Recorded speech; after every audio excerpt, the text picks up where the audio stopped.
Enjoy a seat at the table for great conversation and good company.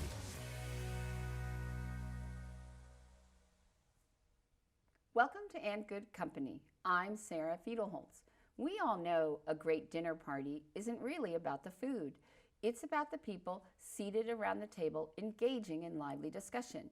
And Good Company gives you a seat at the table to enjoy smart and interesting conversations as they happen. I am very pleased to be in the company of Blaire Reichenbach, who is an entrepreneur and owner of the boutique fitness center Pure Barre Studio. Welcome. Thank you so much. I'm excited to be here. So let's start with, tell me a little bit about your background and how you got into the idea of wanting to own a fitness studio. Sure. So my background is actually with McDonald's. My father was an owner-operator.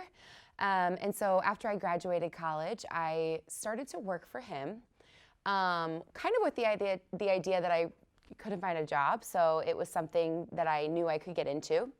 But then that kind of really began my journey with becoming an owner-operator myself. So I was in the second generation program with McDonald's for a couple years and then decided that my heart was truly not in it. So my background is kind of in the,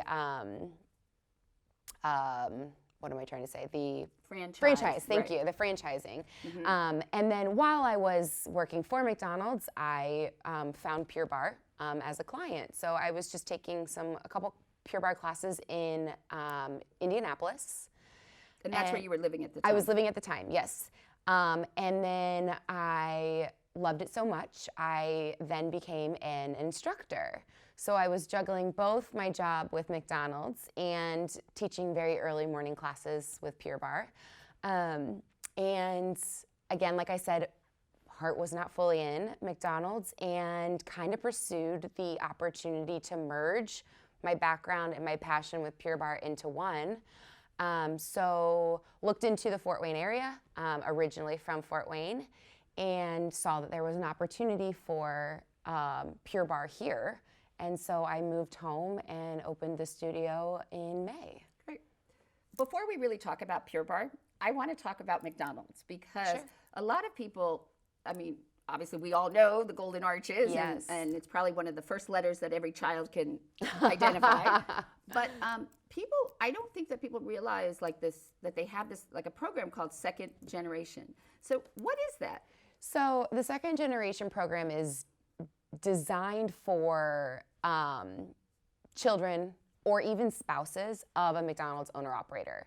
So because my father was an operator himself, the program is kind of designed to keep it in the family. I know that based on regions within the country, the program is slightly different. I know that the shift towards my exit was kind of bringing it more uniform, but you basically kind of start on a fast-tracked path to becoming an owner-operator, where you're getting thrown into quite a bit of McDonald's and all aspects as far as managing, admin sides of it, back of the house, and then the corporate side. So it's kind of, again, just to keep it simple, it's just a very fast-tracked pace to becoming an owner-operator. And why do they want to keep the stores in the family? Well, a couple reasons. To be quite honest, it's extremely expensive, and not everybody has the financial means to buy a franchise. Right. So when you already have this established, there's a little bit of a transition, easier transition as far as a financial aspect comes into play with that. But then it was always kind of designed and built on a family aspect. When McDonald's first started, people were buying it, they were keeping it in the family, and then it seemed that families were working for families. And so I think that was kind of the original intent with it. Now I know that there's kind of been slight of a shift just with changes within the corporation in general, but I still think that they're trying to keep it within that family aspect of it. So I'm sure that you've signed a lot of like non-disclosure and things like that, but I'm curious, McDonald's I think people have a love-hate relationship with McDonald's because there is a lot of the issues of, obesity and fast food and those negativity things, but it's also for a lot of people and for teens, their first job and giving them opportunity. And so I'm curious to hear what your thoughts are about McDonald's and its role and purpose and how you feel, Sure. what's fair and not fair of how it's talked about and maybe some of the also innovative things that people don't realize that McDonald's does. Yeah. I used to get really upset when people would bash McDonald's. Again, I've known it my whole life. I grew up on it. But I would honestly say, still to this day, that McDonald's is the best first job. It's hard. It is not easy. I think a lot of people come with this idea that you are not smart or you're dumb or you can't get a job elsewhere, when really I think that you learn so many things about how to handle yourself, just about a job in general, time management, so many aspects of a professional career with being at McDonald's. So I would always get really mad when people would say, negative things about the workers or just the environment in general. Majority of those people there are working very, very hard. And it's a great job. It really is. So that aspect of it, in that sense, I definitely would love for people to kind of understand that there's a lot going behind the scenes. It's not just putting a burger together. There's also, so many different personalities in the kitchen or, behind the counter. You're dealing with, trying to time food and when to drop it, when to make it so that it's hot and fresh. You're trying to be quick. You're also dealing with customers and their, the way that they're ordering. There's so many different factors.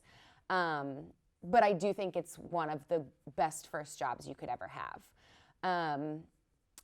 So then the aspect of, obesity and the food. I would definitely say that in the most recent years when we've kind of had this shift with health, McDonald's has taken that into consideration. Nobody is telling you to eat McDonald's 3 times a day. But there are healthy choices. A lot of people don't realize that the breakfast sandwiches, the eggs are cracked fresh if you're getting a round egg. It comes from the store just like, it comes from a distribution center, but it's the same egg that you're getting in the grocery store. Yes and no. McDonald's has, because it needs, I didn't realize that it needs so many eggs and so many potatoes that it actually has farmers that only grow and work with McDonald's. Yes, that is very true. And that's also true for apple slices as well, yes, right? It is. And honestly, a lot of people ask why the McRib cannot be all year round, and it's truly because they cannot keep up with the demands of the distribution. So, and that's with, again, some other things. So yeah, it really is, we do have farms that are dedicated just to our production, but it is no different than what you're getting in the store. And I think that should be kind of told to more people. Or it is, and they're just not paying attention. Right. Like I didn't realize that the eggs were The eggs are freshly cracked. And like your quarter pounder meat, there's a shift. It's not frozen. It's a fresh patty. So there's been and that's just a couple of examples, but there's been a huge shift with the way we're receiving the food, the way that they're, I'm not a part of it anymore, but the way that they changed it, the whole production of it. So, the salads is no different. The lettuce, the arugula, all that like specialty blend is no different than what you get in the store. It's, your choice. We're not telling you what to order, but there are healthy options there. Right.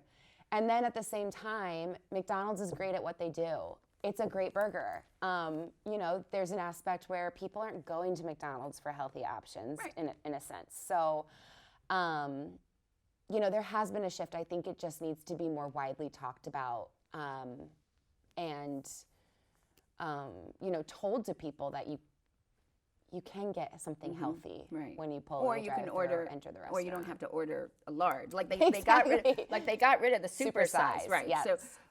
So on that note, what makes McDonald's French fries so good? Honestly, I think it's the oil that we cook it in. I mean, people always want to know the secret, and I'm like, there really is no secret. It's the oil. We try to keep it extremely clean. There's a whole filtering process that we go through. So again, going back to that first job, there's so many people, the people that filter it. You can tell if the fries are old. You can tell all that stuff. It's a lot more than just putting a piece of meat on a burger. Well, and the other thing that really is important about McDonald's, and I think you learn, is the quality, because the idea is that you should be able to walk into any McDonald's in anywhere in the world, except for when there are specialty items, and expect to get, it will taste the same, it will be served the same, the fries will be just as good. So there really is that, you have to have a certain level of quality control and customer service and understanding and logistics to be able to do that. Yes. And they must set a very high bar in terms of those setting to those demands. Extremely. There are so many like checks and balances in place with that entire process of keeping it the same. There's a lot of like science and research. There is a specific place where they kind of like test everything, so to make sure that it can work in all areas of the country. We have, when we would get like health inspections or inspections from the, even from the company, the health inspectors would say that McDonald's is one of the best at, keeping up with expired products, keeping everything fresh. So our expiration dates are usually way before they really do expire. So you're getting the freshness of the food. Your health inspections, we have food safety inspections where a third-party company is coming in, and they can come in at any time unannounced. And if you don't meet a certain, criteria, they can shut you down. And then corporate is doing that on top. So there are so many checks and balances. It is hard to get away with not serving quality food. So when you looked at wanting to become an entrepreneur and open Pure Bar, what was the big takeaway that you took with you from both your experiences working with McDonald's, but also seeing your father and your mother, your family, as entrepreneurs and owners of a franchise type business? Oh, gosh, a lot of things. First, just so inspired by my father. I mean, he's worked so hard. He worked as a crew person starting at 15. So he started literally as a crew person. In the store? In the store. Behind, like taking orders, mopping floors or whatever, cleaning oil or whatever. Yes. Okay. And he was 15? He was 15 years old. My grandmother told him, it's time for you to get a job. And he went to McDonald's and got a job. And I mean, at that point, clearly had no idea that this would become a lifelong career. But started as a crew person, then became a shift manager, worked his way up. And I mean, literally worked as a field consultant for the corporation. And then had the opportunity to move from Baltimore, Maryland out to Fort Wayne, Indiana. And at the end, how many? He had 8 locations? Or? Yes. So when we moved out here, he had 5, or he had originally purchased 5, and then it grew to 10, and then he sold some here and there. Right. Finally selling a total of 7 at the very end. And that people don't realize, because it's even just one franchise. I mean, could cost millions of dollars to get. Yes. So that he built this up from a crew person. Yes. Yeah. And what does he say? I mean, it probably also made him a better owner-operator, because he knew what the people in the trenches were dealing with, or having to, like you were saying, all the different elements and things like that. Yeah. 100%. You're spot on. He actually made me start as a crew person. Again, my process was shortened. But I started as a crew person. I was told to pick a store. That was what I was going to work at. I was going to get my schedule. I was not going to make it. And I worked as a crew person to a shift manager, to a department manager, to a GM, supervisor, so on. But you're absolutely right. It gives you such a greater understanding, and it allows you to connect with your people, because you know what they're going through or what they're feeling or what they're doing, and you can speak to it. And that really does transition to Pure Barre. I started as a client. I was a client way before I even thought about becoming a Pure Barre instructor, became a Pure Barre instructor. Kind of similar to if you look at it as like a shift manager, department manager, GM, I started with our classic training and then went to different formats. I mean, I'd done it all and then decided to go and make that jump to become an owner. Okay, so let's just take a step back and explain what Pure Barre is. Yeah, so Pure Barre is a low impact, high intensity workout. So what we mean by that is you're always gonna have one foot on the ground, but through small isometric movements, we will fatigue the muscle groups that we're working on, almost to the point where your body shakes. Right, actually, that's a we good want thing, that to actually, shake, right, yeah. And that's gonna build strength in the body. Then we incorporate aspects of flexibility and stretching in the class to elongate your muscles. And the combination of the two builds toning in the body. So it's a 50-minute musically driven class that we're gonna have fun, but we're gonna give you a great workout when you walk in the door. And it has bar in the title, so everybody thinks does. of a ballet bar. So are you doing, plies and, There is a ballet bar. The ballet bar really is there for balance. There's some movements like a plie in the choreography that we teach, but it's really, we don't call it a plie. We'll never call anything that's kind of a ballet term. We kind of have our own lingo, but then we just kind of talk about it as like a squat or something. So we keep it simple so everybody can relate, but without realizing you might be doing a plie or something similar to. But there is just the element people think of bar. Just the bar, and you don't have to have any dance experience. We cater to a wide variety of fitness levels, age ranges. Everybody is welcome. It's such a wonderful community. But yeah, that aspect of the bar is really there for balance. Or is the prop to Yeah, exactly. Yeah. Yep, to pull off and be able to hold a position. So when you think about the Pure Barre, and it's part of this trend of boutique, what I call boutique fitness. Yeah. And can you explain what that is? And it's relatively new to Fort Wayne, but can you explain what this trend is? Yeah, so the trend is that it's, you're kind of getting a personalized experience in a small group setting. So you're paying for almost essentially a personal trainer. It's like a joint personal training session. Exactly. Yeah. Yes, in that small group setting, which builds that camaraderie and that community feel that kind of keeps you pushing just a tad bit further than if you were on your own or just one-on-one with a trainer. So that's kind of the idea. And you also would go to specific studios for specific things. So you go like to Pure Barre, where it might be these micro movements and really stretching, elongating, and building muscle. And then you could go to like Orange Theory, where it's a circuit and you're running, on the treadmill and stuff.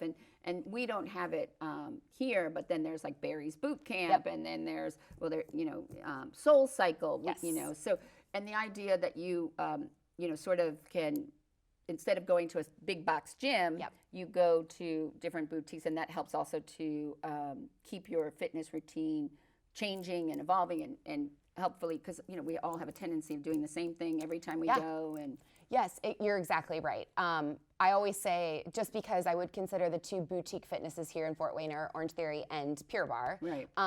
We're very good at what we do. They're very good at what they do. We're going to be more of that low impact workout. They're going to be a little bit more of a higher impact just because of the circuit training that they do. But yeah, you are coming for that specific format or and the workout. classes are a little bit more expensive because it is like getting as if you were in a big box and you took out a personal training package. Yes. So the pricing, I mean, obviously the more you buy, packages, but it's pretty comparable to almost like a joint personal training session, really. Yes, it is. And it's designed off of that idea in a way. It is a little bit pricier, but again, I always tell people when they come in, myself and my instructors, we're not there to work out with you.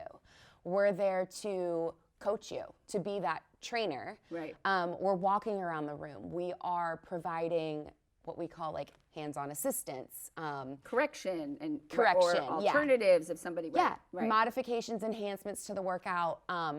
You know, we might see somebody that you know, might need to take it down a level so that they don't break proper form. We're all about building your strength. So, you know, taking it down a notch is totally fine.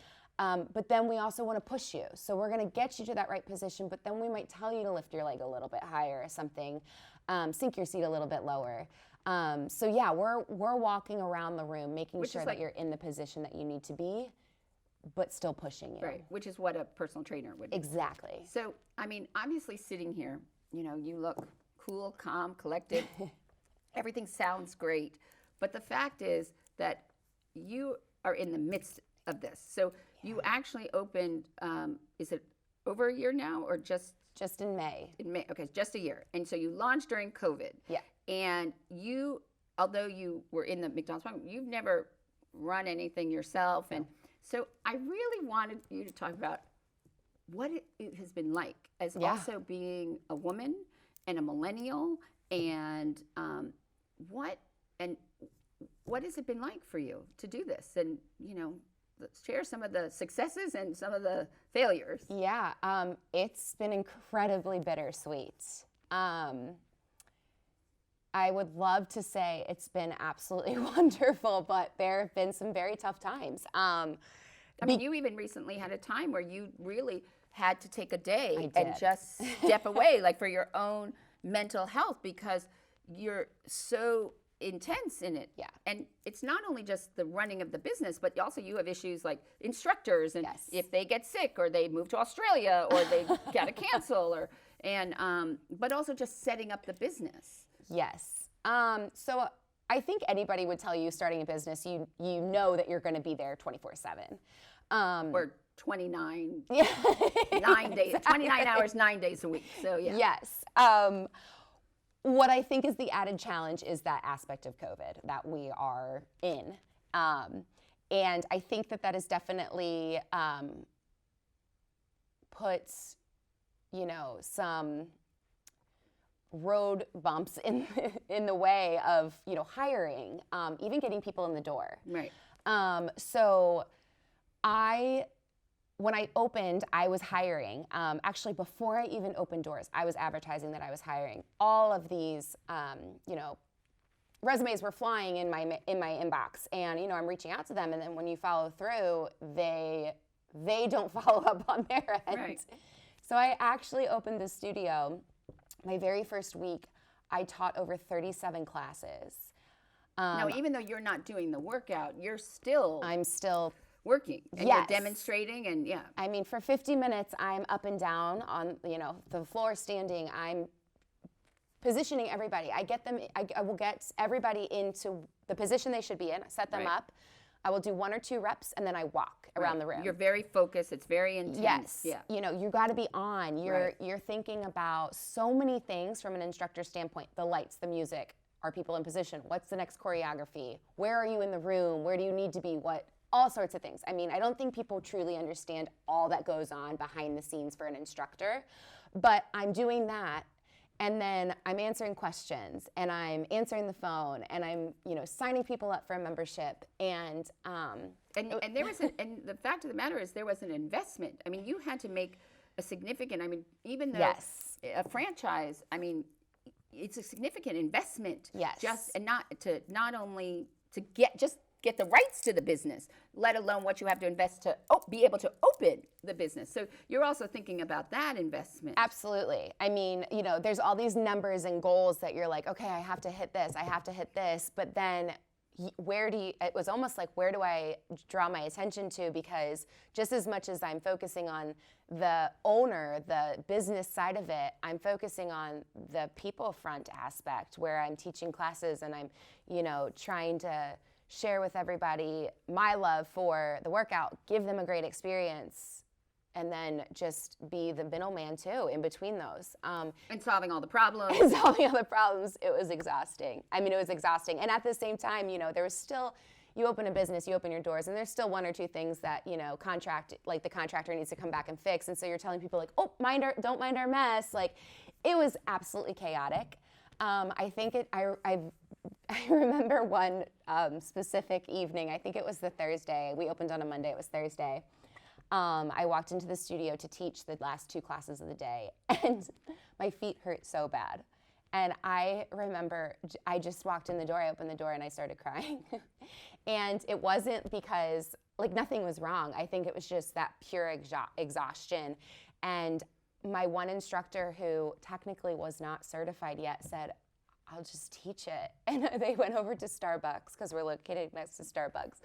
They asked for a bag of ice, and I put it on my feet, and I just sat there and was so appreciative. And I was talking totally fine, and tears were just streaming down my face. And I, like, wasn't sad. It was just exhaustion. It's like an emotional release. It really was. Yeah. You know, and I can honestly say I've only had one more of those days just recently. But that you recognized, so you recognized it, right. yes. Right. You know, and circling back to McDonald's, I had gotten to several points with my McDonald's career that it's now easier to be aware of those days, those feelings building up. And so it's a little bit more manageable, that I just say, like, please just give me the day. And I also don't want to come across, you know, in a bad attitude or disrespectfully to my employees, you know, when you're in that, you know, and we're human, we all have emotions. So taking those days are really important. Yes. And I'm curious, though, because, you know, a lot of people have talked about, you are a millennial, but have talked about millennials as a workforce and some of the unique challenges with millennials. I'm curious, from your experience of being a millennial and working with millennials, what have you found are the challenges and how they sort of think different, or their expectations of work and what they want to do and how they want to do it? How have those changed, and what challenges have you found? Yeah, so with McDonald's, nobody wanted to work. That's kind of just to put it very bluntly, that was what I experienced there. With Pure Barre, it's slightly different. At least, like, looking at my specific employees, it's not their full-time job. This is something that they're choosing to do. So they want to come. It's not, staffing, just getting staffing was hard, but the ones that I have now, they're absolutely fabulous, and they want to be there. They're choosing this as, like, almost like a hobby that they get paid for. Right. So I would say that aspect is different, but definitely, you know, millennials, this newer generation, they don't want to work. There's a lack of drive. But I feel very fortunate, and also it kind of just reassures me that leaving McDonald's and pursuing this Pure Barre career was the right decision for me. I have people that want to be there. I have people that, you know, are buying into, you know, my love for Pure Barre. But kind of similar to your previous question, I've been in their shoes. I can relate to them. And I think that also helps with them wanting to come. I can tell them, I know every single step that you've taken thus far in your instructor career. Stick with it. It gets easier. And myself just being there probably, 2-3 years ago in that just instructor position, is still relatable. Right.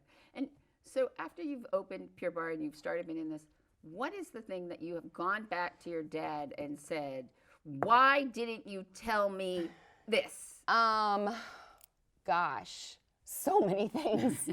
Let me think of, like, a good one. I would probably say it's more on the business side of it.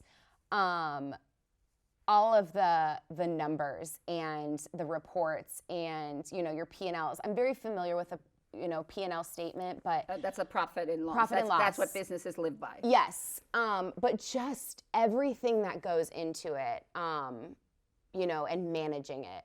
I saw a snippet of it from him, and obviously with McDonald's I knew, but again, it's just when it's yours, right? It just brings a whole new meaning. So did you, what did you major in college? Did you major in business? I did not. So before you worked at McDonald's or now did you take an accounting class? No. Did you take a business marketing class? In fact, I absolutely despise numbers. So you would think, why the heck is she going into? Or why is she starting her own business? Yeah. I hate numbers. I'm terrible at math. But there are people out there that do love that. Right. And so I'm aware of that. Also, So the idea is that you're not an island. You build a team. Oh, absolutely. Right. This is, yes. Yeah. There's several members on this ship.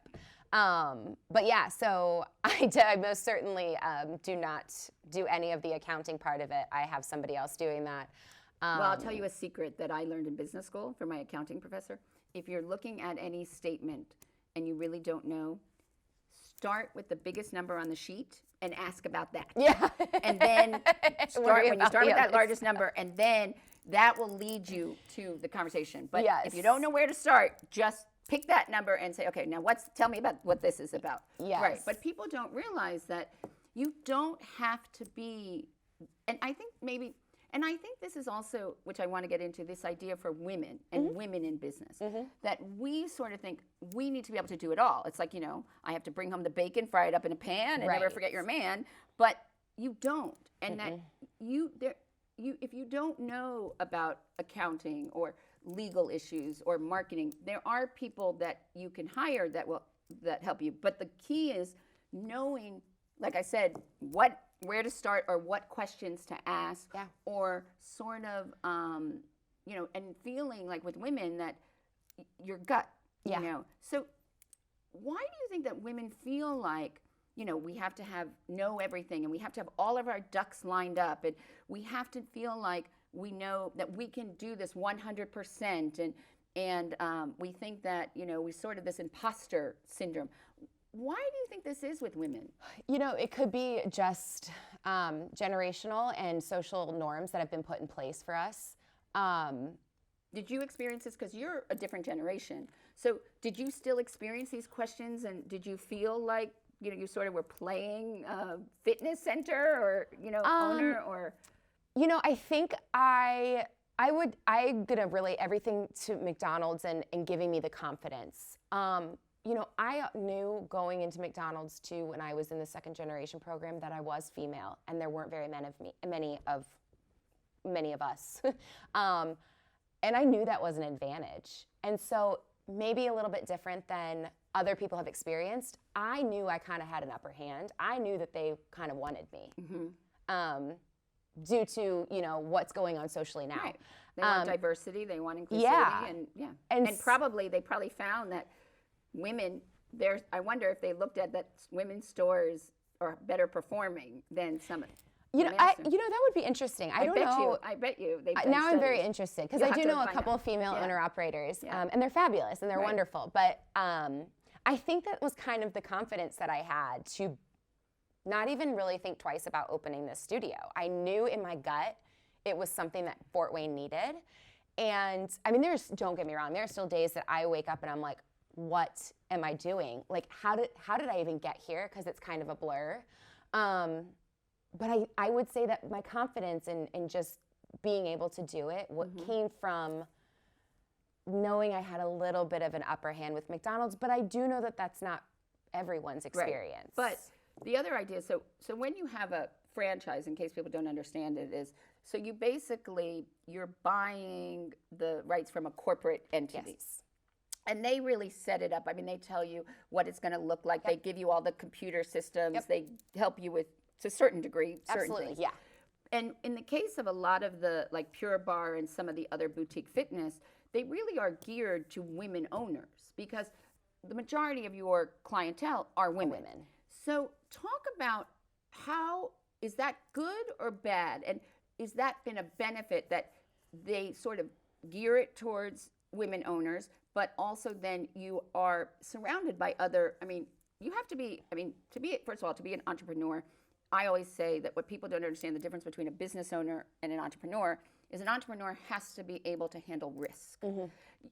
And so in some ways, you are an entrepreneur, but you also have the safety of an existing business where things have been tried and they have proof of concept and they give you all the stuff. It doesn't necessarily it's going to like play in Fort Wayne, but so I think that, how do they sort of, embrace? Is the CEO of Pure Barre, is that a woman? I mean, how does this work? Tell me. Yeah, so I can't speak a lot to it just because I'm so new into it. Right. But Pure Barre was created by a woman.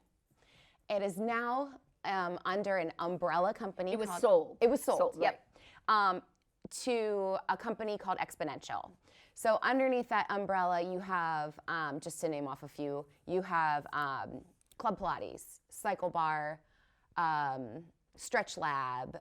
I'm trying to think of some of the bigger Which ones. we don't have. All of these I know. Yes. But we don't have those in Fort Wayne. We do not. Although you might be, you continue to go down Yes. this path, you're seeing Potentially. right? Yes. So that Exponential bought Pure Barre, and it is the CEO is male. Now the president of Pure Barre is female. So yes, a majority of Pure Barre owners are women. We do kind of cater to a female clientele.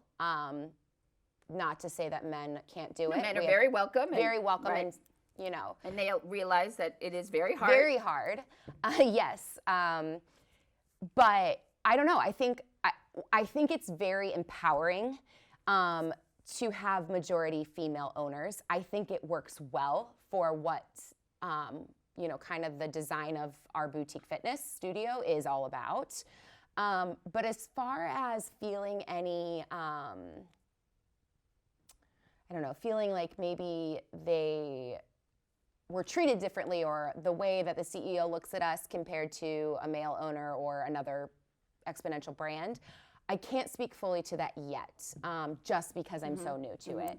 And again, a lot of it, I'm just keeping my head above water.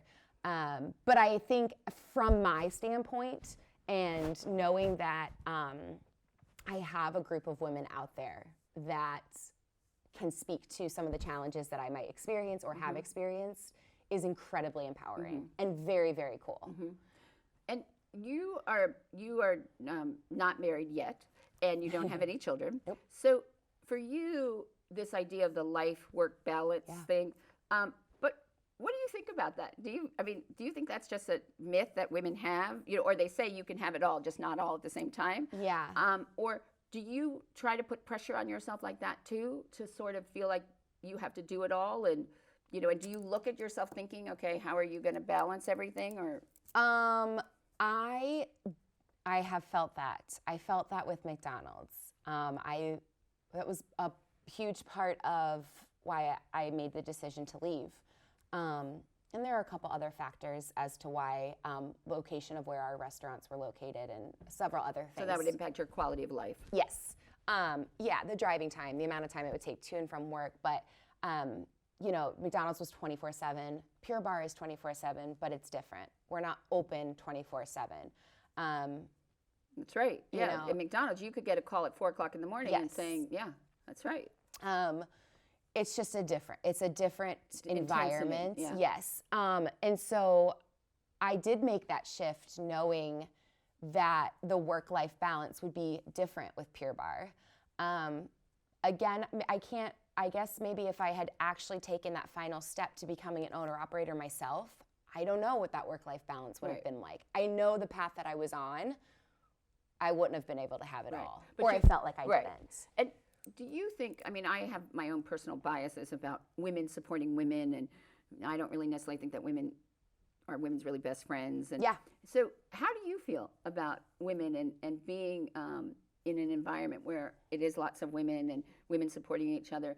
Do you find it a positive, or do you find that women, that in your experiences, or that women do support you and are there for you, or do you find that they're sort of half-heartedly? What's your experience? Sure, I've experienced it both ways. I think you kind of attract the company you keep.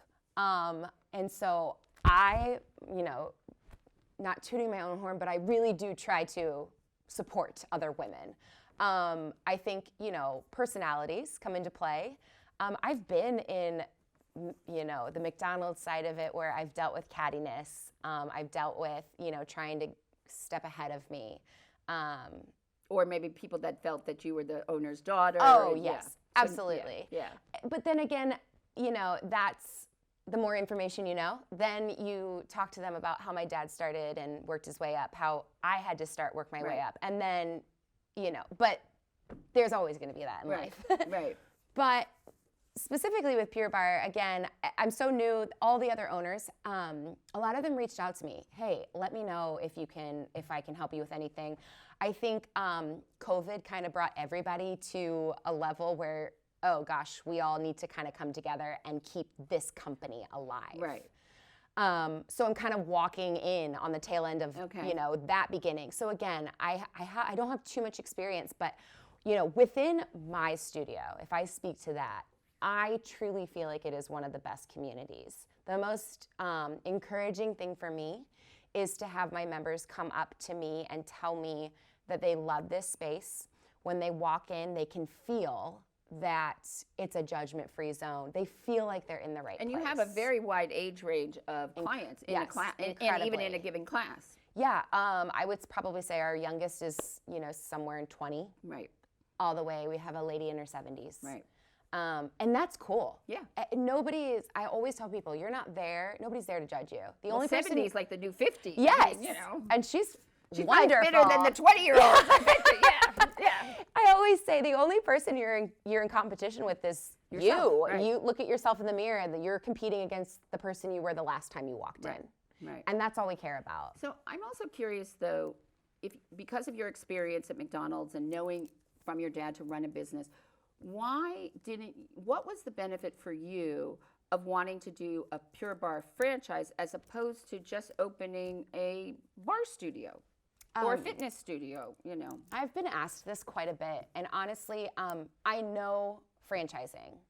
And a lot of franchising, what people don't realize is it's not about the actual business. It has a lot to do with the real estate. Yes. So people don't even realize it's not about the running of the business. And I learned all that in that Ray Kroc. Yes. I was just going to say McDonald's is entirely a real estate It's company. all real estate company. It is. People don't realize that. Yeah, it really is. It's all about location. Right. So you knew that from your dad. So when you talked to your dad and said, okay, I'm thinking about doing this, and he was able to encourage because he could look at it and understand it from a model of a franchise business, right? Yes and no. Yes, but it took a lot of convincing. I mean, a man that has worked for McDonald's his entire life only knows McDonald's. And what was that like with he had the expectation that, he built up a very sizable business, and his expectation was that you, as his only daughter, you do have a brother, but as his favorite daughter, that you were going to take this over. Yeah. And you were on that path. For how many years were you on that path? I worked for him for 7 years before I So this is something that and this was something probably also you and your dad bonded over. Oh, yeah. What was that like when you went to him and said, I can't do this? So my parents have always told myself and my brother that we never had to do this. But it was probably the most terrifying conversation I've had with my dad thus far. Except when you ask him to look at the numbers for exactly. Oh my goodness. I'm getting anxiety just thinking about that stuff. No, he's wonderful. He's so business savvy. But it was, oh my gosh, I needed to tell him. And it kind of just flew out of my mouth. And I have to say that it was such a sense of relief when I finally said it. And his response was probably not what people are thinking, but he said, I'm done too. And told me that he was tired and wanted to retire. And if I was no longer in it, it was time to just pack it up. So it really created, though, a very big change for your family. Yes. Yeah. Because now, you and I were talking about this, now that your dad's retired and sort of not running to other businesses and running to stores and stuff, although, how long has he been retired now? It's 10 months. Right. And during COVID. I'm waiting at about, I'm giving him 18 months, and then he's going to start. He's got to find something. Yeah. So, I keep looking. Every time I run into somebody and they're like, oh, well, I'm doing this. I'm like, yeah. Do you need a volunteer? Right. You said he's like the best volunteer. Yes. But were you surprised at his reaction to it? And then how how did the process of, because with Pure Bar, you know. Yeah, well, I had actually approached him about opening a Pure Bar before I told him that So even I was while you were at officially done. McDonald's? Even while I was at McDonald's. Because you saw an opportunity here. And what was that opportunity that you saw? You know, that there wasn't a bar studio here, or there wasn't a bar, like a bar studio only catered to bar. Right. I know that there are others That have classes. Yes, have right, classes, but right. there was not a bar studio. And I thought that, you know, the way Fort Wayne is, you know, expanding and companies that are coming in, and I just thought, wow, this is a great opportunity to get in now. So did you do due diligence? Did you look at the demographics and the growth? So it's not like this was only gut. I mean, you then looked at the growth projections and the demographics of it, because you also had to think about location, right? Yes. And subsequently, actually, the location that you're in is actually going to be even better because it's right around from Orange Theory, but it's going to be where the new Barnes & Noble is going to be. So you really, and you wanted somewhere that had parking. So you did, it wasn't, you had a gut instinct, but then you did a gut check, right? Yeah. So when I first looked at opening, I was looking at somewhere totally different. And I didn't go I had 1 or 2 calls with corporate. And at that time, really it was my dad that didn't see the ROI. So, and the ROI is return on investment, investment, meaning what it costs for you to buy into the franchise and start the franchise. Yes. Yeah. So that kind of just came to a halt. But still, you know, that gut feeling, I still felt like there's still an opportunity. But, you know, I put it on pause, didn't talk about it until I really had that conversation with myself that I was done with McDonald's. So we looked into it again, and it took a lot of convincing. You know, a man that only knows burgers and fries to switch to a boutique fitness where, you know, catering women. And he's never taken a class. He has no idea. 2 left feet. So did you get your mother in and say, help me take a class? You understand? No. No. My mom has never taken a class, just for several different reasons. Yeah. But I literally had to just tell him he needed to trust me, that I knew this would work. And he needed to just trust me on this and let me do it. And he did. I mean, he, you know, I couldn't have done it without him. And I still think there are days where he's thinking, why did I agree to this? Or why did I tell her she could do this? But I think I just know that we made the right decision. I made the right decision. So when you think about it and your business, what is your biggest worry? That it won't work, that, you know, the members won't keep coming, or, you know, maybe this idea of, I've had several people ask me if I'm worried that this trend of boutique fitness is going to go away. Well, it's only been here for now almost 20 years, so, you know. New to Fort Wayne, New to Fort Wayne. Well, yeah, no, it's only been in Fort Wayne about 4 years. Yeah. So, sure. I mean, but doesn't every entrepreneur or business owner have that worry that whatever their venture is going to go under? I mean, that's a risk I was willing to take. But I always say, when I started my first company, and my parents, I started my little studio apartment in New York City, and my parents would be like, what's your plan B? I'm like, I don't have a plan B, because this cannot fail. I've got to pivot, I've got to figure it out, because I don't have a choice. So what's your biggest fear about the business?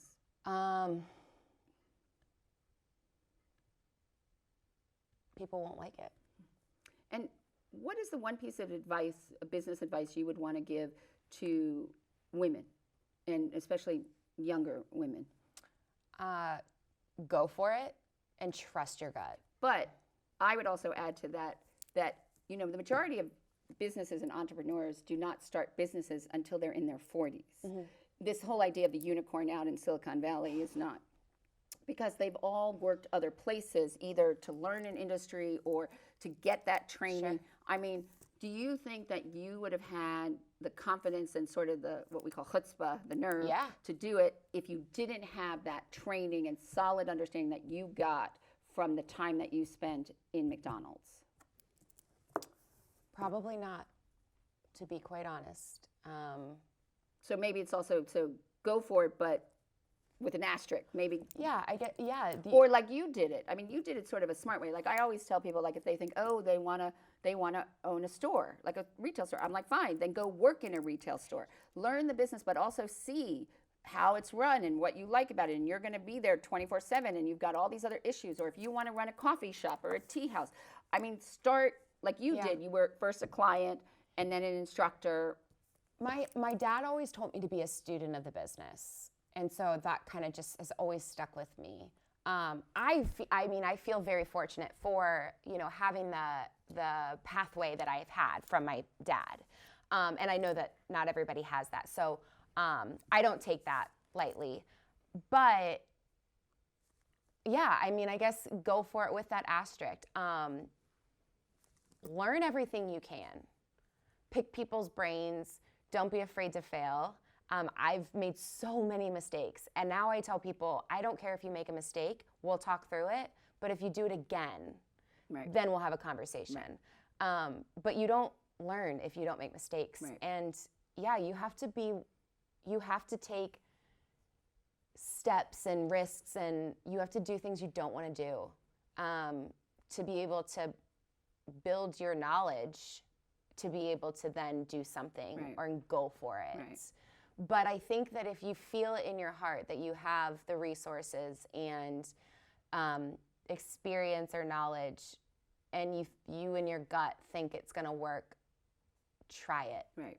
And I think that your dad, that we'll say it's the golden message from the Golden Arches about being a student of the business. Yes. And you're always a student. Always. You never, even if you owned 7 stores. I mean, I would bet dollars that he probably, even though he had 7 stores, every once in a while he probably did a shift behind the counter and served or did the drive-through so he could continue to keep his skills and be humble and understand or see, like if there was a new product, like now they got those pull-apart donut things. I'm sure that he would be the one testing it and seeing how it's going to affect the line. And he could jump in and jump online and make sandwiches if we were backed up. And he was never felt that he wasn't, that was too good for him. No, and he, most people actually would say, oh, you can always see Rick. He's in the lot picking up cigarette butts.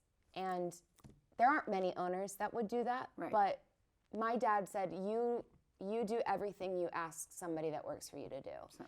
And I carry that into. A lot of my instructors have said, when you get fully staffed, do you want to step away? I don't. I want to teach. I want to be in the studio. Or maybe you want to take classes. Yes, I do want to take classes. I miss that. But I love being there. It's why I wanted to open it. I love that community. I love Pure Barre. I love the classes. I want to be there. I don't want to fully step away. Right. And I have a feeling that you'll be bringing other boutique fitness. I hope. That is you and I have talked about it. Yes. But I think your dad should write these Rickisms. I think they should be golden arches of wisdom. Yeah. Because he's got a ton. So we've got 2. Right. That's what I'm saying. We've only gotten 2. Maybe I should have him on, and I think that would be great. You don't have enough time in the day to hear him talk. I think I would like to learn from him. So at the end of each And Good Company program, I ask guests the same 12 questions that French novelist Marcel Proust popularized from a Victorian parlor game. What is your favorite word?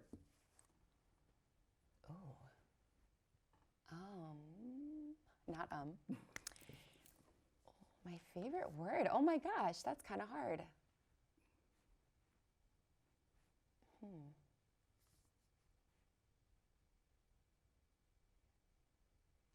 Gosh, I'm trying to think of something. You really put me on the spot right here. Let's go with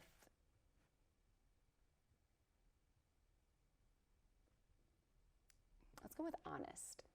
What's your least favorite word? Moist. Okay.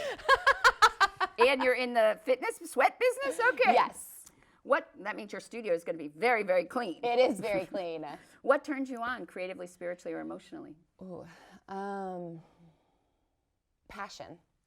What turns you off creatively, spiritually, or emotionally?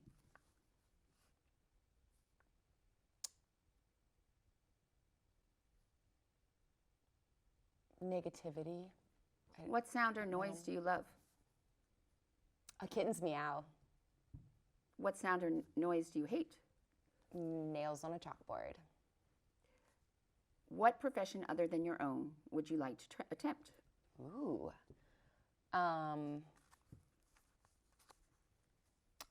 Would probably say like public relations. What profession would you not like to do?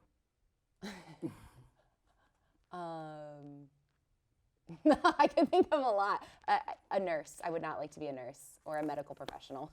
What do you consider your greatest achievement? Opening Pure Bar. Who, living or dead, would you most like to have a conversation with? Well, Princess Diana just jumped in my head, so let's go with that. Okay. How would you like to die? Ooh, peacefully in bed while I'm sleeping. If heaven exists, what would you like to hear God say when you arrive at the pearly gates? Welcome. Well, I want to thank Blaire Reichenbach, the owner of Pure Bar, a boutique fitness studio, for having a seat at our table. So thank you. Thank you so much for having me. And you can learn more about And Good Company and all the other great conversations we have had at andgoodcompany.info. And we look forward to next week when you can again enjoy a seat at the table for great conversation and good company. Here you go.